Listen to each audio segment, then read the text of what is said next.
संदेश दिला आहे की श्रद्धा आणि सबुरी. खरं तर हा संदेश जो आहे हा सामान्य माणसांना एवढा परिचित आहे की त्याची आपणा सर्वांना कल्पना आहे. देशाचे पंतप्रधान आदरणीय नरेंद्र मोदीजी, त्याचबरोबर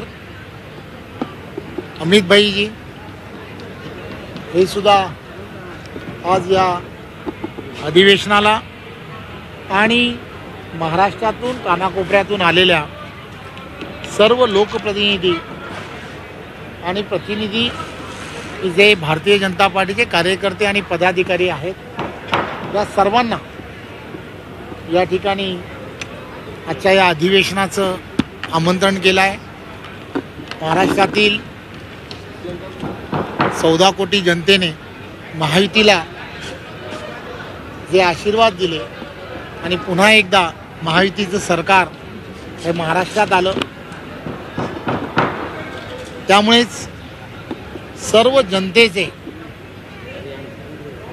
या भूमीवरून आभार मानावेत यासाठी आज केंद्रीय नेतृत्व आणि महाराष्ट्राचे मुख्यमंत्री देवेंद्रजी यांनी या अधिवेशनाचं खऱ्या अर्थाने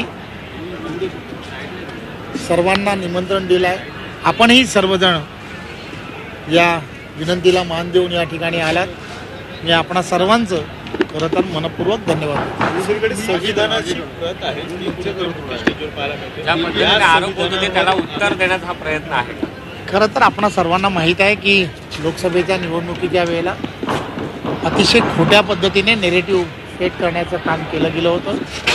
देशाचे पंतप्रधान आदरणीय नरेंद्र मोदीजी पंतप्रधान झाल्यानंतर त्यांनी सातत्याने संविधानाचा सन्मान करण्यासाठी संविधान दिवस असेल या सगळ्या गोष्टी सुरू केल्या आणि सातत्याने